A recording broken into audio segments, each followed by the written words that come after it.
सीनू, ये सारी मिठाई अंदर कमरे में अच्छे से रख दे। जी सेठानी जी। सीनू सारी मिठाई अंदर कमरे में रखने लगती है। इन मिठाइयों की खुशबू कितनी अच्छी है, और देखने में भी कितनी खूबसूरत लग रही है। लगता है खाने में ये उतनी ही स्वादिष्ट होगी। मिठाई देखकर सीनू के मुंह में पानी आ रहा था। वो अपने मन को रोक रही थी। तभी उसने देखा कि सेठानी बाहर आंगन में गई हुई है। तो उसने सोचा, सेठानी के घर में तो इतनी सारी मिठाइयाँ हैं, हम गरीब को तो मिठाई नसीब तक नहीं। अगर इतनी सारी मिठाइयों में से एक मिठाई कम हो जाएगी तो सेठानी को क्या पता चलेगा। ये सोचकर सीनू उन सारी मिठाइयों में से एक मिठाई चुपके से खा लेती है। अरे वाह, ये मिठाई दिखने में जितनी खूबसूरत है उतनी स्वादिष्ट खाने में भी है।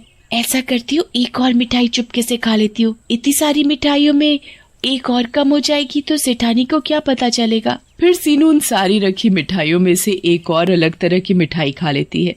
अरे वाह, ये मिठाई तो उससे भी ज्यादा स्वादिष्ट है और मुलायम भी। खाकर मजा ही आ गया। ऐसे ही सीनू एक एक करके बहुत सी मिठाई खा जाती है। तभी सीनू के मन में ख्याल आता है, आज दिवाली है और मिठाई खरीदने के लिए पैसे भी नहीं है। पता नहीं सेठानी दिवाली की मिठाई के लिए पैसे देगी भी या नहीं। मैं इन मिठाइयों में से 2-4 मिठाई छुपा कर घर ले जाती हूँ। माँ मिठाई खाएगी तो खुश हो जाएगी और इतनी सारी मिठाइयों में से सेठानी को कुछ भी पता नहीं चलेगा कि मैंने इसमें से मिठाई छुपा कर रख लेती है। और जब घर का सारा काम कर लेती है तो अपने घर जाने लगती है। तभी अचानक से उसके हाथ से दुपट्टा छूट जाता है और सारी की सारी मिठाई गिर जाती है। ये सब सेठानी देख लेती है। तू मिठाई चुरा कर भाग रही थी, रुक, तुझे तो मैं अभी बताती हूँ। फिर सेठानी पूरे गांव के सामने बताती है, ये सीनू मेरे घर से मिठाई चुरा कर भाग रही थी। मुझे माफ कर दो, मैंने तो सिर्फ थोड़ी सी मिठाई ली है। कल दिवाली है और मेरे पास मिठाई लेने के लिए पैसे नहीं थे। ये सोचकर मैंने थोड़ी सी मिठाई ले ली। सीनू सारे गांव के सामने अपनी बेइज्जती बर्दाश्त नहीं कर पाती और वो अपने घर जाकर पंखे से लटक कर जान दे देती है। जब सीनू की माँ सीनू को मरा हुआ देखती है तो वो भी मर जाती है और मरने के साथ ही सीनू एक भयानक चुड़ैल बन जाती है। तुम लोगों की वजह से मुझे अपनी जान देनी पड़ी और मेरी माँ भी मर गई, वो भी एक मिठाई लेने की वजह से।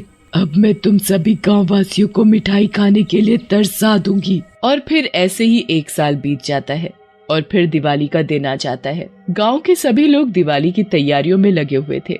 सभी गांववासी तरह तरह की मिठाइयाँ बना रहे थे। तभी चुड़ैल वहाँ आती है। अरे वाह, आज दिवाली के दिन सभी गांववासी तैयारी में लगे हैं और तरह तरह की मिठाइयाँ भी बना रहे हैं। अब आएगा मजा जब इन्हें मिठाइयाँ खाने के लिए नहीं मिलेंगी।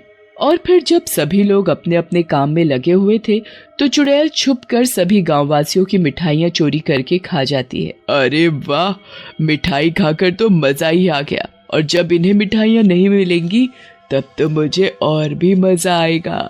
और फिर कुछ देर बाद सेठानी कमरे में मिठाई लेने जाती है तो हैरान हो जाती है, मेरी मिठाई, अरे मेरी मिठाई कहाँ गई? अभी तो मैं यहाँ रख कर गई थी, फिर मिठाई कहाँ चली गई? हाय रे, अब हम मिठाई के बिना दिवाली कैसे मनाएंगे? सेठानी पूरे घर में देख लेती है पर उसे मिठाई कहीं नहीं मिलती और वो रोने लगती है।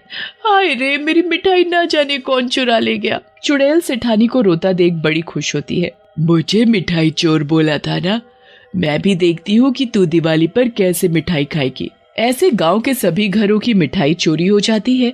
कोई भी गांववासी दिवाली पर मिठाई नहीं खा पाता और फिर ऐसे ही उस गांव में जब भी दिवाली होती तो वो चुड़ैल सभी गांववासियों की जितनी भी सारी मिठाइयाँ होती वो चुरा लेती और खा जाती। गांव के लोग मिठाई को छिपाने की कितनी भी कोशिश कर लेते पर चुड़ैल सारी की सारी मिठाइयाँ ढूंढकर चुरा कर खा जाती। पर आज तक किसी को पता नहीं चल पाया कि सारे गांव की मिठाई आखिरकार दिवाली पर ही कौन चुराता है। कल दिवाली है और सभी गांववासी ये सोचकर चिंतित हो रहे थे। कल दिवाली है, पता नहीं इस बार भी दिवाली बिना नए साल हो गए दिवाली पर मिठाई खाए हुए। अब तो बस मिठाई की याद ही बाकी रह गई है। हम सभी लोग इतनी मेहनत कर कई मिठाई बनावत है पर जाने कौन ससुर का नाती है जो हमार बनाई मिठाई चुरा के ले जावत है। अगर ऊ हमका मिल गवा तो हम ऊ की टंगवा ही तोड़ दे। हाँ, सही कहा तुमने, गांव के सभी लोग तरस गए हैं मिठाई के लिए। चलो भाई चलो, चलते हैं। कल दिवाली है और बहुत सारी तैयारियां भी तो करनी हैं। हाँ हाँ, चलो चलते हैं। फिर सभी लोग अपने अपने घर चले जाते हैं और दिवाली की तैयारियों में लग जाते हैं। पूरा गांव रोशनी से जगमगा रहा था। इधर चुड़ैल भी खुश हो रही थी। कल दिवाली है और इस बार भी मैं हमेशा की तरह गांव के लोगों की सारी स्वादिष्ट स्वादिष्ट मिठाइयाँ चुरा कर खा जाऊंगी। जब इन गांव वासियों को मिठाइयाँ नहीं मिलेंगी तब बड़ा ही मजा आ जाएगा। इन गांव वालों ने भी मुझे बहुत तड़पाया है। इन्होंने तो मुझे मिठाई चोरी बना दिया। फिर चुड़ैल दिवाली के दिन का इंतजार करने लगती है। उधर गांव के लोग सोच सोच कर परेशान थे कि इस बार भी कहीं उनकी मिठाइयाँ चोरी ना हो जाए। और फिर सभी आदमी अपनी अपनी पत्नियों से कह रहे थे, अरे भगवान, इस बार मिठाइयों को अच्छी तरह छुपा कर रखना, कहीं हर बार की तरह इस बार भी मिठाई चोरी ना हो जाए।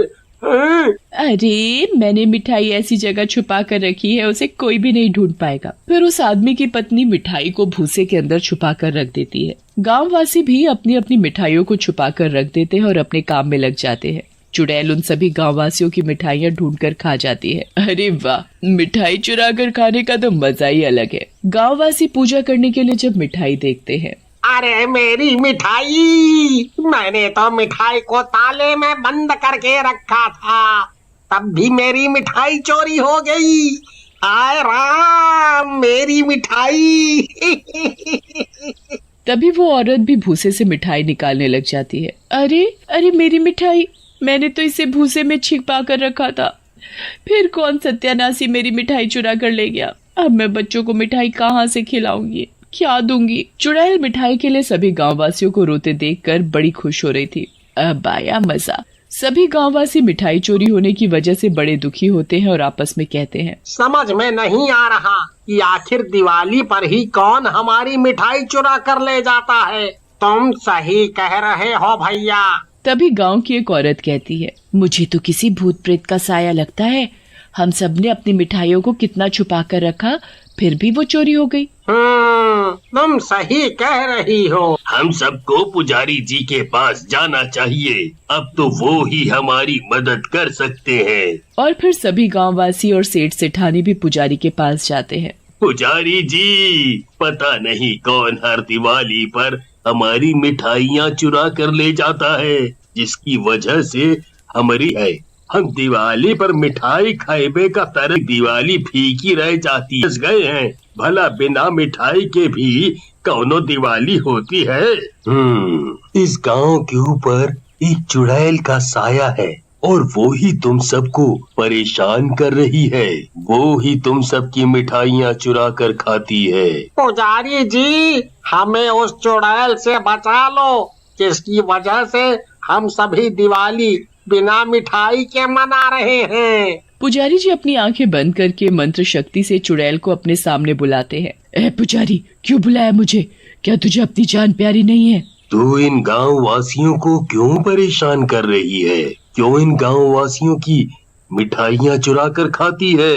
ये सेठ सेठानी ने मुझे मिठाई चोर बना दिया, वो भी थोड़ी सी मिठाई के लिए, और मेरी पूरे गांव के सामने खूब बेइज्जती की। और फिर सभी लोगों ने मुझे मिठाई चोर कहकर खूब बेइज्जत किया, जिसकी वजह से मैं ये बर्दाश्त नहीं कर सकी और अपनी जान दे दी। फिर मेरी माँ भी मेरी मौत का बदला सहन नहीं कर पाई और वो भी मर गई। जब से मैंने सोच लिया कि हर दिवाली पर पूरे गांव को मिठाई खाने के लिए तरसा दूंगी, तब इन्हें पता चलेगा कि बिना मिठाई के दिवाली कैसी लगती है। अरे मेरे पास तो पैसे नहीं थे, तो इसीलिए मैंने थोड़ी सी मिठाई ले ली और इन्होंने तो मुझे मिठाई चोरी बना दिया।